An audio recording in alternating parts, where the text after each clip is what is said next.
All right. So, you want to know what's funny about real estate? Most people think it's boring, and it kind of is. But mostly they think it's boring right up into the moment that the person they laughed at no longer has to ask permission to take a vacation. I remember those days. I also remember right up to the moment that same boring investor doesn't panic when layoffs hit. And also right up to the moment that same person owns assets, while everybody else owns payments. Social media has convinced people to that wealth is supposed to look flashy. Fast cars, bottle service, private jets, luxury watches, and perfect Instagram photos. But real wealth is often incredibly boring. It takes a while. You have to wait for things to come fruition. And that's exactly why it works. Today, I want to talk about why real estate is not sexy at all. It's not until you become financially free. So it's a lot of patience. It's a lot of reading and knowledge and networking. But let me tell you. Well, regardless, welcome back, everybody. My name is Steve Unruh. I'm an investment property specialist, and I'm the creator of the Swan Method, sleep well at night. And today, guess what we're going to talk about? Something that honestly changed my entire perspective on money, entrepreneurship, and financial freedom. Because somewhere along the line, somewhere, I don't know where, America became obsessed with looking rich instead of becoming free. We're the land of the free, home of the brave. And we want to be rich, but we don't want to be tied down to nothing. I don't know which is worse. So there's a massive difference between these two things. One is performance, the other is ownership. One is performing like a circus, and the other one is actual owning the circus, right? One creates stress, the other one creates options. Most people never realize the difference before it's too late, before they realize they have wasted their life running on a hamster wheel. So right now we live in a culture that rewards appearance, and people want to look successful. They want to flash the $100 bills and have the fancy fake watches and so on and so forth. And they want to look so immediately. And honestly, social media just amplified that problem. Everybody wants the image. They want the luxury vehicle. So they take a picture by a vehicle, whether it's theirs or not. They go out for an expensive dinner and they repost it several different times. They get the dream vacation. It was really just a VRBO or whatever. And they get the giant house that they can't afford. But very few people ask themselves, what does that person actually own? They all say, well, he stays in that big house. He goes on all these vacations. Because there's a difference between controlling an image and controlling an asset. So a lot of people are financing a lifestyle that cannot sustain. And the scary part, many of them make good money. Doctors, sales professionals, corporate employees, some business owners have high income, but they all got low ownership. And that in itself is dangerous because income without assets is fragile. Very fragile. One source. And we've even seen that here in Lake Orion when the one source of water blew up and the whole town shut down. They didn't have another second source. So now listen, I'm not anti-job but I am anti-dependence. There's a difference. The problem is when somebody only has one source of income or one water source, and that means that they only have one move left. That's it, one move. And if that move disappears or fails to perform, financial panic sets in. And that's why layoffs destroy people emotionally, because they've relied on this one thing. They thought it was going to get them because they built their entire life around one income stream, one move. And that's why I talk about entrepreneurship and investing so much, because ownership actually creates options. You don't have to live in a big house on the hill, but if you have options to come and go as you please, that's way more than having a big house. So real estate investors don't just have one move. They have cash flow, appreciation, tax benefits, equity pay down. Most importantly, they have leverage. 5 different moves right there. that can get them to have the ideology of freedom. And that changes the game completely. And that's why real estate becomes very, very powerful. And that's not because it's flashy, but because it creates resilience. Resilience in your path to being free. And you know what else is funny? Nobody gets excited watching equity grow. It isn't. It's not fun. It's not fun to watch it grow. There's no great payoff. There's nothing like that.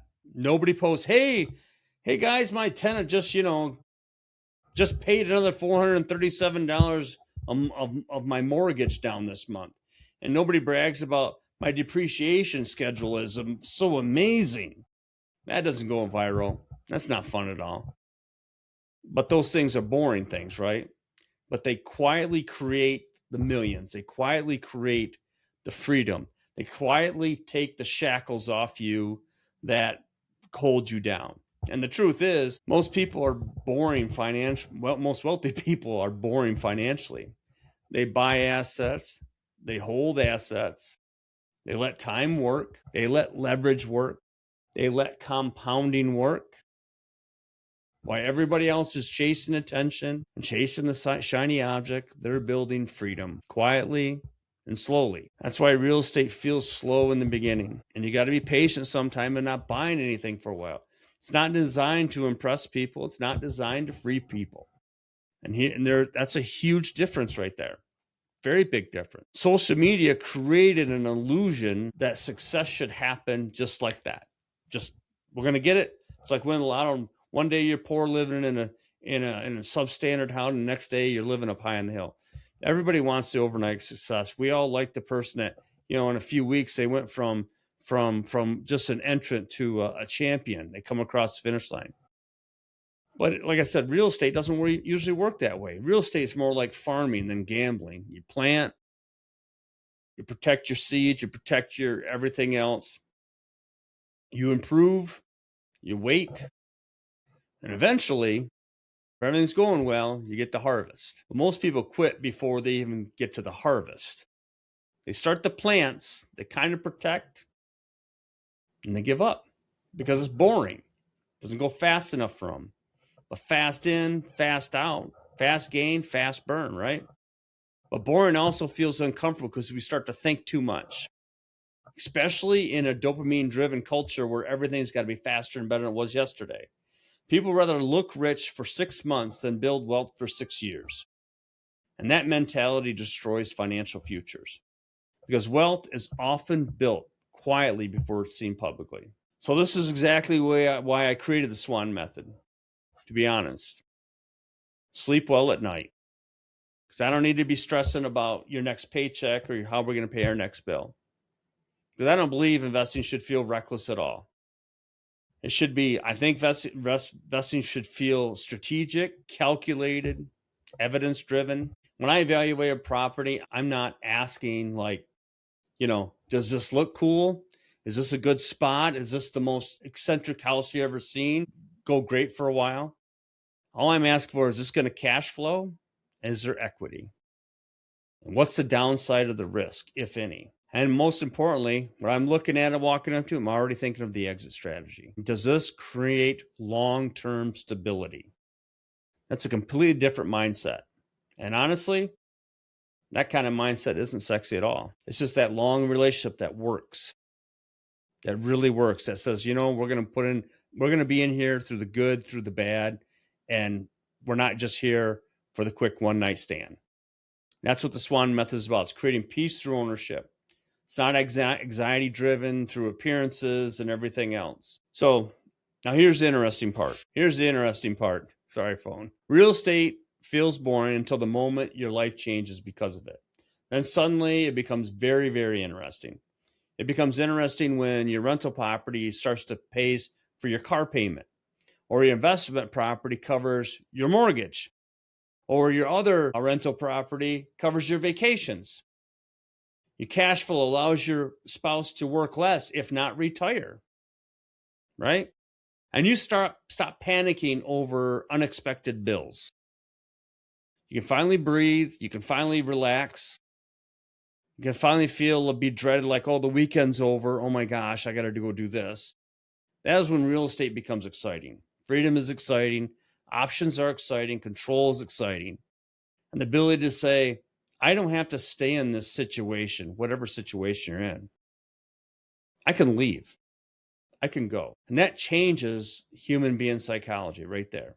That changes your mindset. That is huge to a lot of people be able to do it. Feel like they're not trapped there forever. And honestly, we're moving into a dangerous cultural direction. Everything is becoming more subscription based. Everything is becoming more like subscription entertainment. You rent movies, you don't really buy them anymore. Subscription transportation, leases, right? Ubers. People are renting everything, but owning very little. And in this country, ownership matters. That's what we're allowed to do here. Our founding fathers wanted us to do that, and they wanted the government to move out of the way because they understood that ownership creates leverage, ownership creates control, ownership creates stability, ownership creates identity. And real estate is one of the last remaining paths where ordinary people can still build quite an extraordinary wealth through ownership. And that's why I believe in it so deeply. So the people who win in real estate usually think differently because you have to think differently. It's not a W-2 mindset. It's not running on the hamster wheel or that forever W-2 treadmill. They stop asking things like, how fast can I look successful? And they start asking, how strong can I become financially over time? It's a completely different mindset. One is emotional, and the other one is strategic. The best investors I know are very patient, very calm, very calculated. They think in years. They don't think in weeks or months or anything. Definitely not in weekends. Like they don't work for Friday or work to Friday. That's all they care about. I just got to get to Friday. There's no more in that. And ironically, that patience often creates faster freedom than chasing the shortcuts because the shortcuts end up being a short path to nowhere, right? So if you're watching this right now or later, whatever you're doing, and you feel financially frustrated, you're not alone. A lot of people are exhausted. They make decent money, but they feel trapped and they're under the gun of some person to pressure them to keep pushing out more because last year's performance in the workplace wasn't good enough. They want more out of you. But deep down, they know they're running on a treadmill and they're running out of gas really fast. And maybe the answer is not working harder. Maybe the answer is ownership. And maybe the answer is building assets. Maybe the answer is learning how money actually works. That's a good thing. Trying to figure out how it works. And maybe, just maybe, the boring path is the one that actually leads somewhere, someplace that is actually quite meaningful to you and your family. Don't try to take the short path. Try to find the long one that actually is going to make you go someplace. Because at the end of the day, the goal was never to look rich. The goal was never, because we know it doesn't work out. Nobody cares. Probably talk about you behind your back. The goal was freedom. Freedom to breathe. Freedom to get a moment of yourself. Freedom to choose, freedom to spend time with your family and friends, freedom to stop living in financial fear all the time, not wondering what's going on over here or what's going on over there, because you're okay right here, right now. It's a freedom to sleep well at night, because that's the SWAN method. And if you got value from this video, hit the subscribe button, leave a comment, or share this with somebody who's stuck in that W-2 job that can't get out. And follow along as we continue talking about real estate entrepreneurships and financial freedom. So in closing, hey, my name is Steve Unruh, and remember, just remember this one thing. Real estate may not be sexy in the beginning, but I tell you what is sexy. Financial freedom absolutely is. Everybody have a good night. See you next week.